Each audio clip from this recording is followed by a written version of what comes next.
Welcome to the Information Management 360 podcast, brought to you by Archive 360, the industry experts in information management for the digital age. The Information Management 360 podcast delivers thoughtful conversations about compliance, records management, data security, e-discovery, and much more, so you can learn how to better manage and protect your data in the cloud. So let's get started. My name is Bill Tolson, and I'm the Vice President of Compliance and e-Discovery at Archive 360. With me today is Chelsea Padgett, Associate Attorney, and Tyson Marx, Senior Associate Attorney, both attorneys at the law firm of Ward & Berry, based in Washington, D.C. Chelsea wrote a great article on President Biden's cybersecurity executive order that all federal government contractors should read. It is available on the Ward & Berry blog page at www.ward, W-A-R-D, berry.com/blog. And I highly recommend it. It really does condense. I've read both the actual executive order and Chelsea's article, and I much prefer Chelsea's article. Thanks, Bill. A little much easier to read, by the way. So, okay, so let me kind of set the stage here. On May 12th, 2021, the White House issued an executive order on improving the nation's cybersecurity within federal agencies. So this is specifically for federal government and all the agencies. In particular, the order seeks to improve U.S. government cybersecurity and protect various agencies' networks following recent high-profile security incidents, such as the big one involving SolarWinds, and affecting Microsoft Exchange and many other things, the Colonial Pipeline ransomware hack and the JPS ransomware hack. And these were really highlighted and really a big deal. And there's all kinds of stories going around about, where they're based and all kinds of stuff. Won't get into that. But it's becoming more than a daily occurrence for this stuff. And I applaud the federal government for finally addressing this. So with that, let me give you some statistics first, and then we'll get into the discussion with Chelsea and Tyson. So some of the statistics on cybersecurity problems and ransomware, all agencies as well as industry and organizations face, include 75% of organizations now use a public cloud environment, and 40% use multiple clouds. So there is a massive movement, and this has been going on for several years, a massive movement of companies and agencies, because we deal with many of the agencies, moving to the cloud. It's kind of a cloud-first type of thing. Only 10% of those organizations feel that their data is secure in a public cloud, but 30% say the benefits outweigh the risks. Now, this has been an ongoing issue for many, many, many years. Lots of companies and agencies would put their less sensitive data up into the cloud and keep the sensitive data, on-prem. That's where everybody's really moving away from that, because they're trying to save money on data centers and so forth. So everybody's going to be in the cloud with all information here. And the security capabilities of some of the better-known clouds are very high. And most market analysts will tell you that the security of the public clouds are much better than most on-prem installations.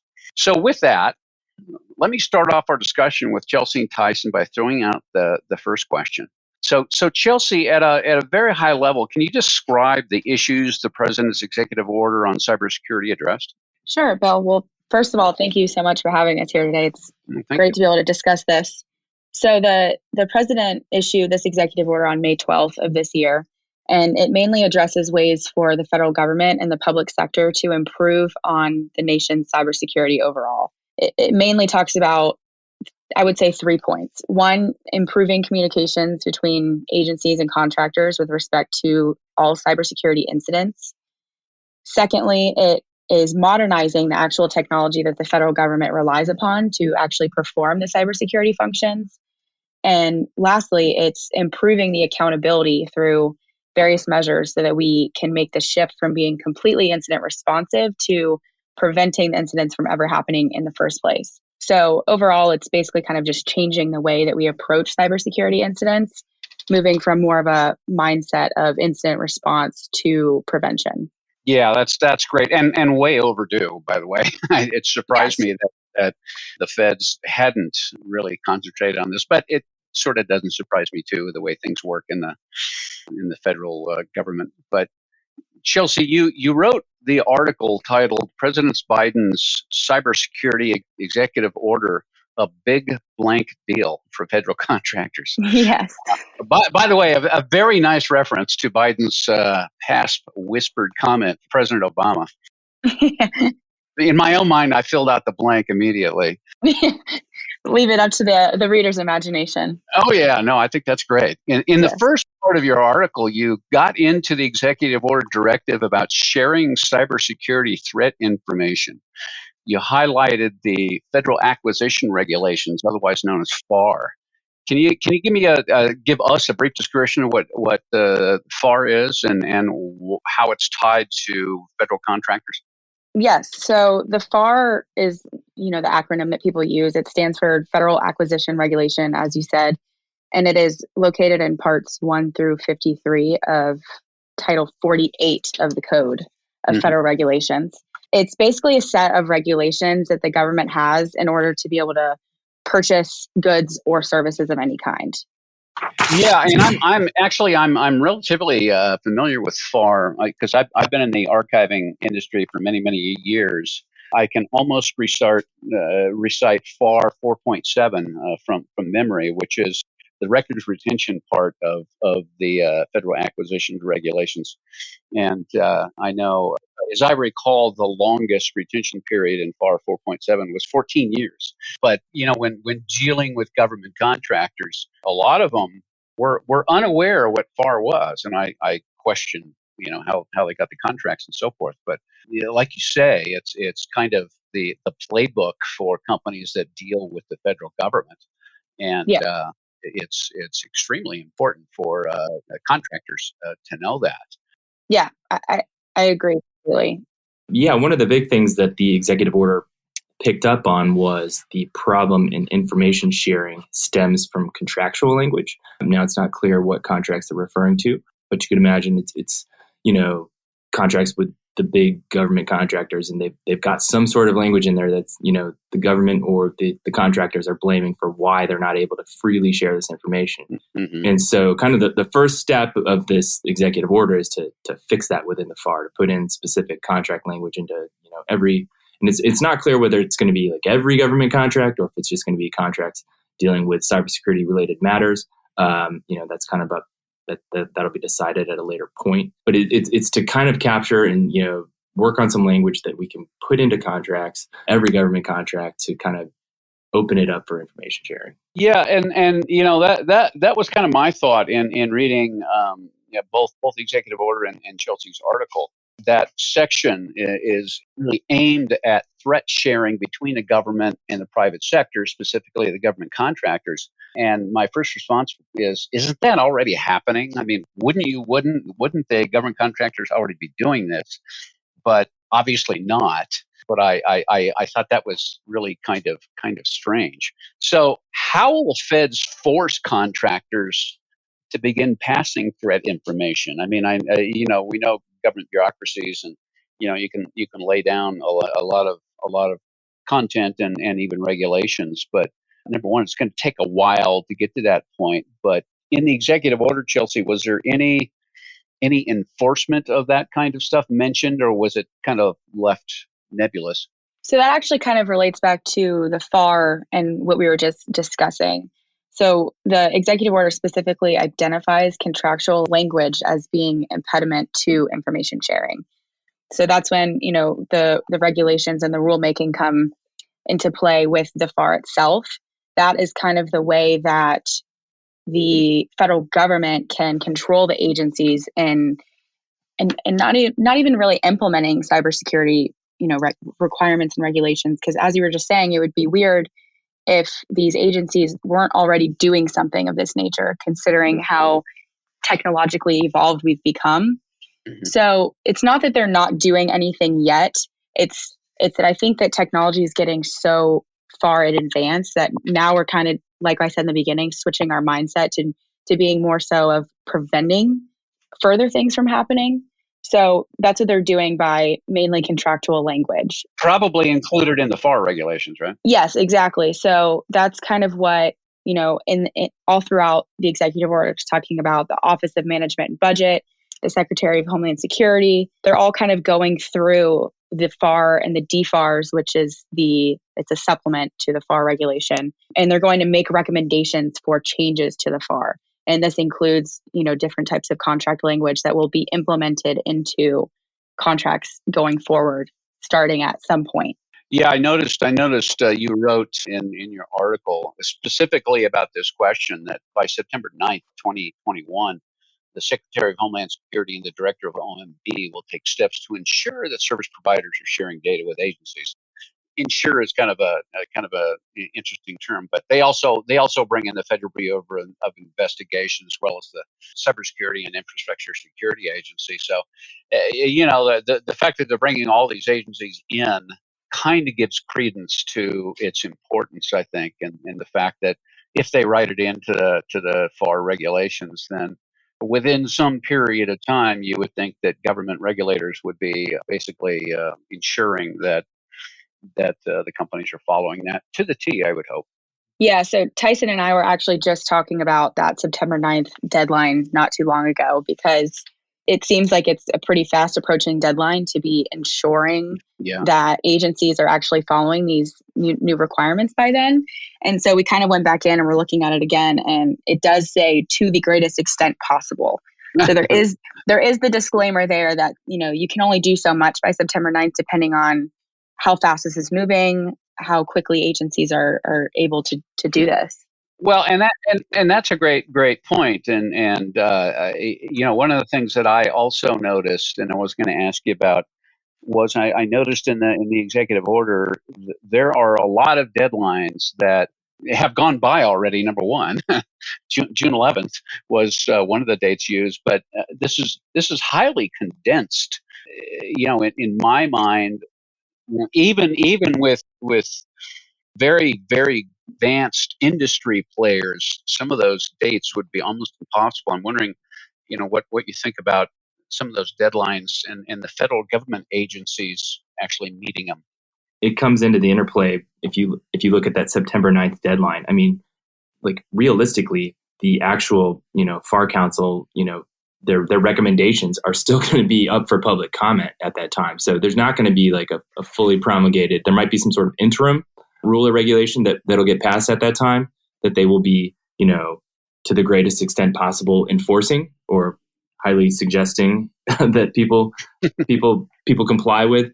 But I mean, as a former federal government employee, maybe I've grown jaded in my day. I see it being very hard for them to pull this off in the timeline without having to rely on interim regulations or regulations that will be vastly changing from what gets set as an interim regulation.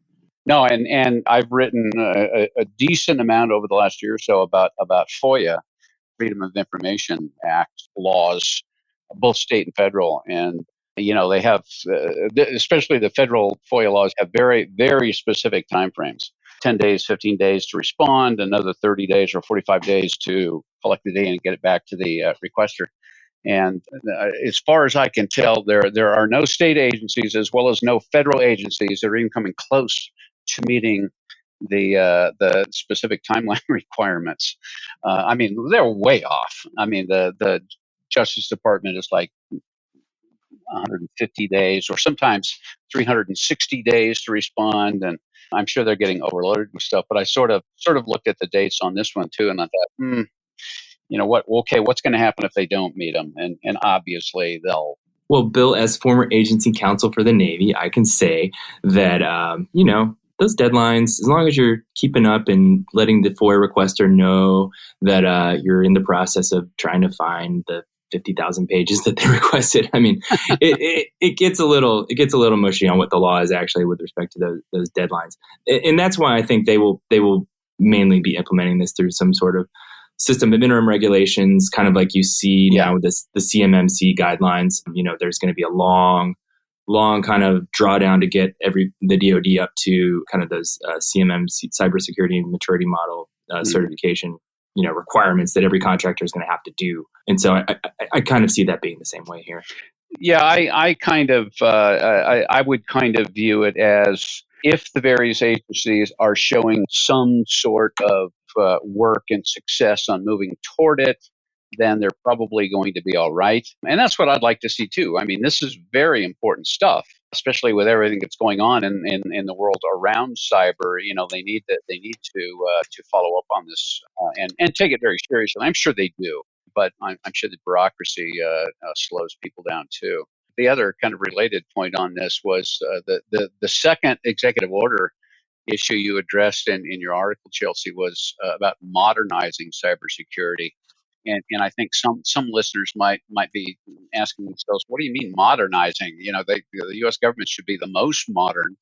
But I think Tyson, especially you, and I've dealt with many of the agencies, I know they are not early adopters by any means, and are usually way behind standard industry. In fact, I was talking to the Veterans Affairs Administration 6-7 months ago, and were taking a long time to respond to my questions. I mean, I had somebody on the phone, but they were typing stuff in, and I said, and they were very nice people, and I said, what's going on? And she said, well, our computers are very slow. We still use DOS. Not even early versions of Windows, but DOS. And she laughed, and I said, "You're kidding, right?" And she goes, "No, I'm not kidding." The whole Veterans Affairs still is on, DOS and gets the blue screen of death and all those kinds of neat things. Oh my gosh! I felt very, very sorry. I think that is the important thing to keep in mind. I mean, not all offices within an agency are created equal. So some will be getting the good tech and some will not be. So like, for instance, you've got your standard Navy command that's, doing whatever that's not top secret or, requires, classified information or even requires handling a ton of unclassified information. But, they're going to get the standard, Windows 10 rollout whenever it comes. Windows 9 probably still at this point. But then you'll have those offices that do have the funding to have a little bit more advanced tech, and you would walk into their offices one day, but where did you guys get this equipment? Like, whose leg do we have to pull to get a new monitor? Yeah, exactly. But yes, as you said, the government is very reticent to be an early adopter of any type of technology, and I think one of the main growth points that I see happening in the next 5 to 10 years is the use of blockchain, right? It helps solve a lot of these issues, but the government is very slowly dipping their toe into that sphere. The DoD kind of is trying to take some steps, but again, it's a very one-off. One command here is trying it, one command there is trying it. The real commitment to these new technologies is not there, and I think part of it's just an education process. Like, people in the government just don't understand the new tech that's coming out. Exactly, and you mentioned blockchain, and I know, because I've talked to people at the National Archives at NARA, and they actually have a working group actually studying, storing the archives in the blockchain, which is a really interesting concept. Well, I won't get into it here, but yeah, at least the government, at least NARA is looking at it. So I thought that was, I was pretty jazzed about that. That was pretty neat that that group started about a year ago, but so they're into it, and I think blockchain is one of those things. If they get beyond the latest publicity around it about being energy hogs, get by that. So yeah, most of the work being done in that sphere right now is being done through like your Cybers or those other kind of rapid acquisition models that people can put forth. And again, that's not the big government procurement contracts that are coming out. They're not coming out with respect to blockchain yet. And it's sad because blockchain, I think, can solve a lot of these problems. Can make data secure, can make it transferable amongst interagency, transfers. So yeah, Bill, you asked about how the government is actually kind of modernizing the cybersecurity. So in the executive order, it talks about moving the government to secure the cloud services that they're kind of already using and going towards a zero trust architecture. And it requires the deployment of, multi-factor authentication and data encryption, all within a specific time period. Bill, can you actually give us a brief description of what each of these technology requirements are? Yeah, this is really interesting stuff. Obviously, encryption's been around a long time, and I'll get to that. But Zero trust has really just kind of started showing up more and more over the last year or two. And zero trust is a strategic initiative within organizations that helps prevent data breaches by eliminating the concept of trust within an organization's network architecture. And I'll explain a little bit about that here in a second. It's rooted in the principle. Zero trust is basically rooted in the principle of never trust, always verify. And this is the idea that you sign in once to your company's system, and you're good to go until you turn your computer off.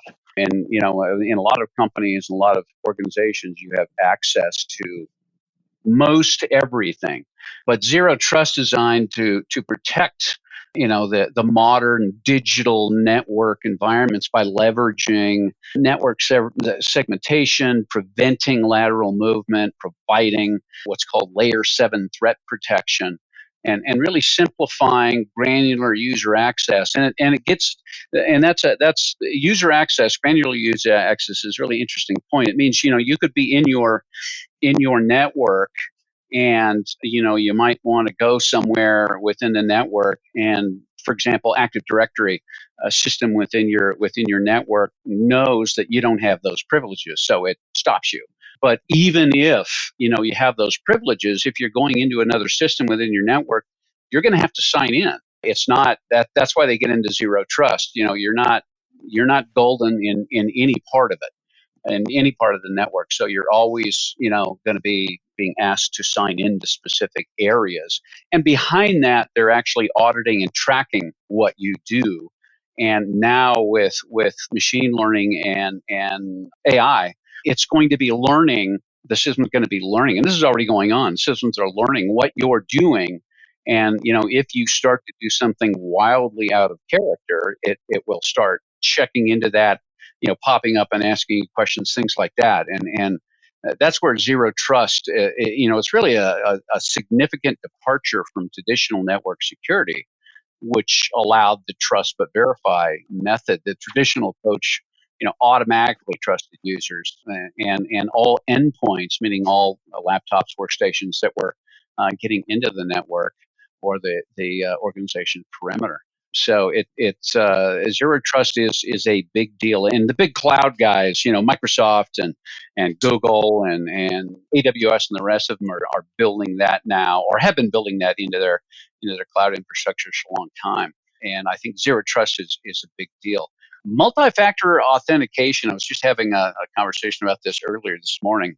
It's an authentic, and most of you probably already run across it, but it's an authentication method that requires the user to provide 2 or more verification factors to gain access to a resource. So, I sign into my Fidelity account with my password and login, and it immediately, asks me to do something else. It'll shoot a code to my registered cell phone, and I have to input that. Or it has a secondary application, that the random number generator, that you got to put that in. Apple does that now, Microsoft, the rest of them, and even end user based stuff. So that and I think that's a great idea. Agreed. Yeah, it's really I know a lot of the systems give the end users the ability to not use it. And I think we're rapidly approaching a time where they shouldn't have a choice, to tell you the truth. I think it's very simple to navigate, and I think it does a lot of good. So I'm a big fan of multi-factor authentication, especially for government agencies, that are holding our data and others. And then finally, encryption. Encryption protects the content of data or a file from being read by anyone who doesn't have the encryption key. So when encrypting a document or a file, the user will supply an encryption key in the form of, for example, a password or a passphrase or something else. And this is the easiest version of it, which is then used to transform. That password is used in a numerical way to basically transform the data within that file using the mathematical value of that password, so that it's basically unreadable until that same passphrase is used to unlock it. in the more technical world, in industry and stuff, basically you have systems that will generate very complicated encryption keys automatically based out of the computer. The end user has no say so about it, but then that encryption key is tied to that end user, so they can use it in other things. But it gets very CPU intensive, especially when you're dealing with terabytes worth of files and so forth. But this is what's needed now in this cyber environment we have. So I'm a firm believer, and I tell everybody, even personal people, with their own personal clouds like Microsoft OneDrive or Google Vault or whatever it happens to be, I think it's a good idea to encrypt your stuff before you put it up there as well. And there's lots of freeware out there that encryption kinds of things from groups, organizations that keep it up that allow you to do that. And I think it's a great idea to do that. So. Yeah, I agree. I think it's nice to see the government moving in this direction. You would think that you would hope that they would have done this sooner, but as we were just talking about, it takes the government a little bit of time to catch up. But the rest of the world is already implementing these types of things. I have multi-factor authentication on anything that I use, ranging from my bank account to even social media accounts. You would think that something as important as government data and the issues that are being talked about here in the cybersecurity world would be worth protecting more. And I think that it's important to really catch up and have these zero trust, the multi-factor authentication, encrypting your documents. And I think it's really one step in the right direction. Well, and it's really needed now because, ransomware and cyber hacking in the past has been something that a company has had to deal with, and end users, employees, or end user customers, it didn't directly affect them. Yeah, I mean, it did in certain ways, but it wasn't you getting called up and being threatened. Nowadays, they have now 2-stage and 3-stage extortionware, which is a form of ransomware. The Colonial Pipeline, by the way, Colonial or Continental? Colonial, I think, pipeline hack and ransomware was actually a 3-stage extortionware attack where ransomware went in, established itself, hid for a while. It searches out different kinds of data that it might find useful. It also searches out any backups, and it destroys the backups, so you can't restore. And then what it does is actually copy all of the sensitive data to the hacker's servers.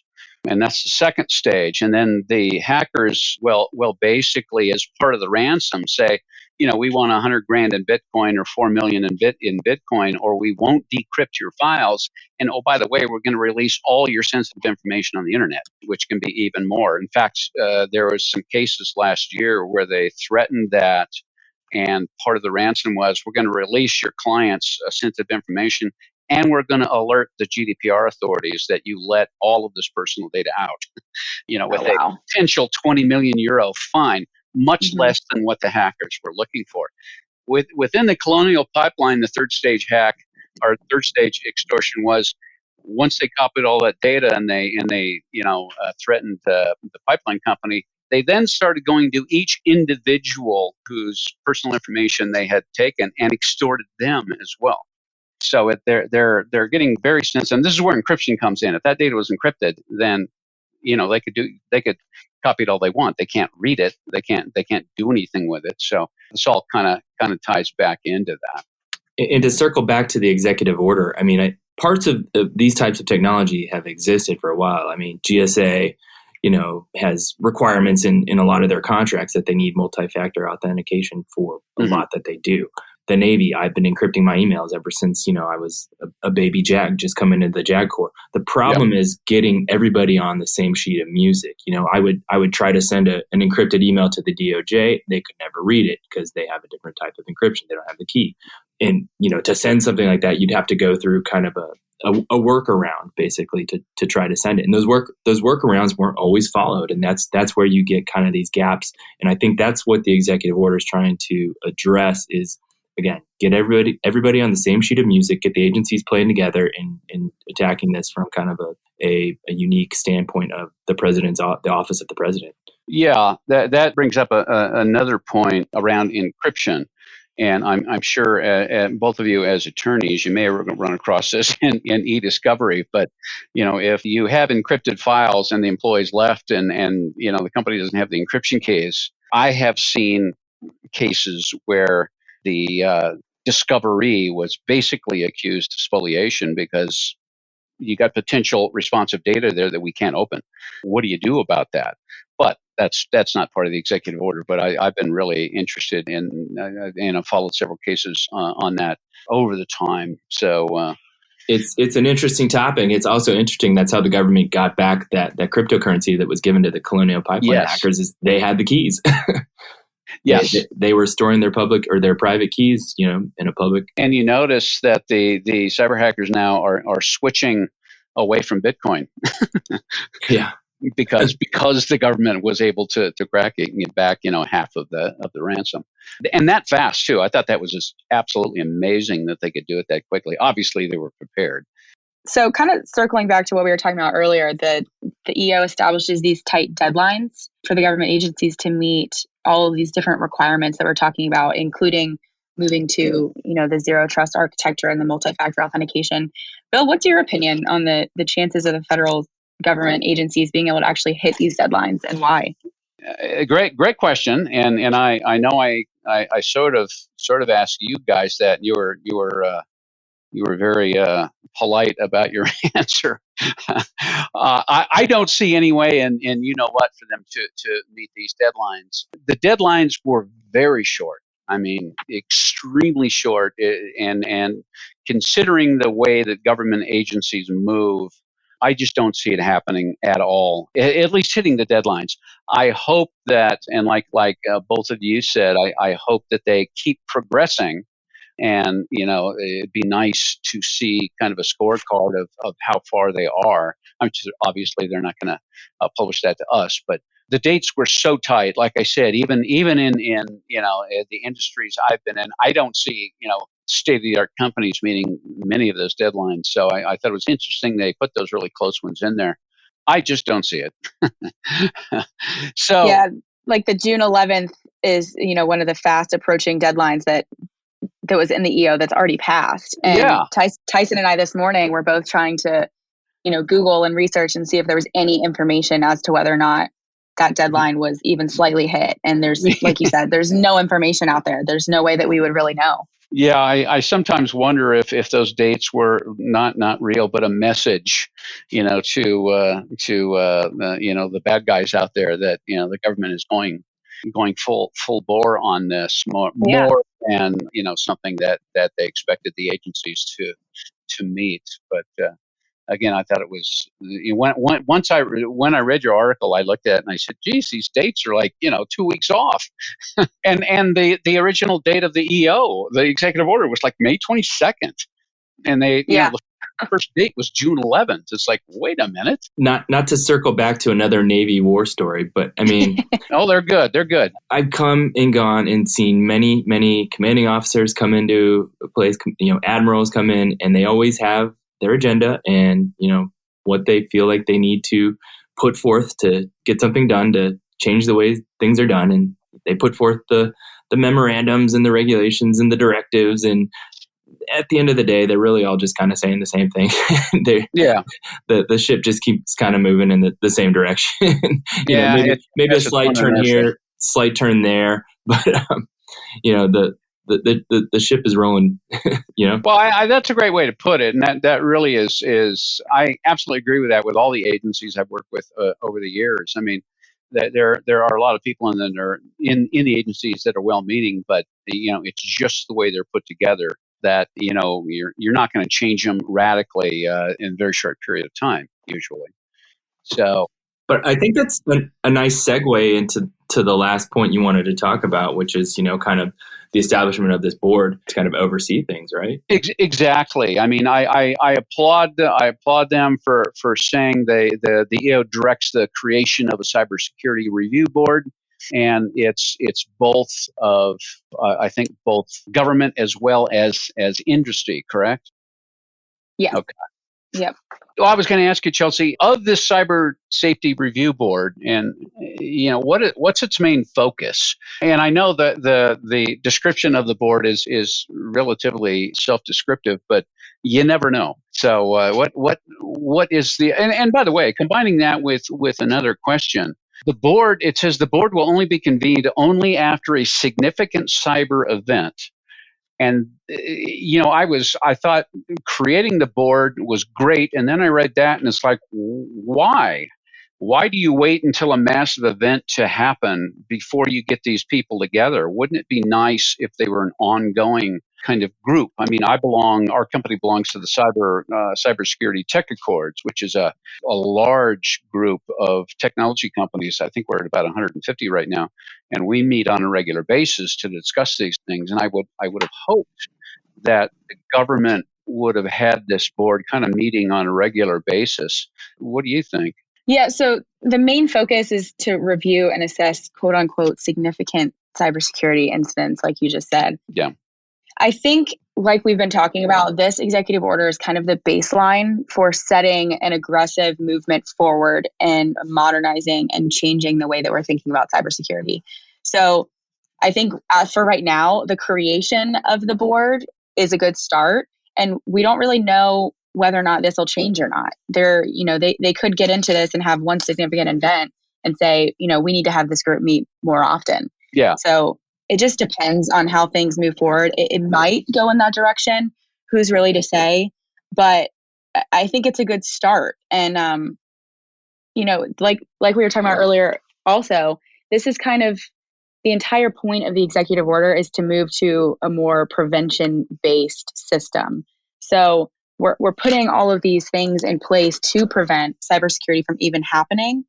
But then we're also kind of having a review board that's saying sometimes prevention doesn't always work. So we're going to have this defensive mechanism in place to learn from the mistakes that the government has made, learn from the loopholes that hackers might have found or gotten through.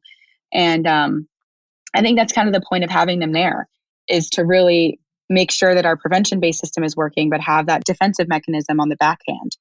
Actually, I think that's a really great point, and I hadn't thought of it that way. Also, I know the feds, I don't know what agency they're in, but they have Cyber Command, which is obviously following and determining this stuff in real time.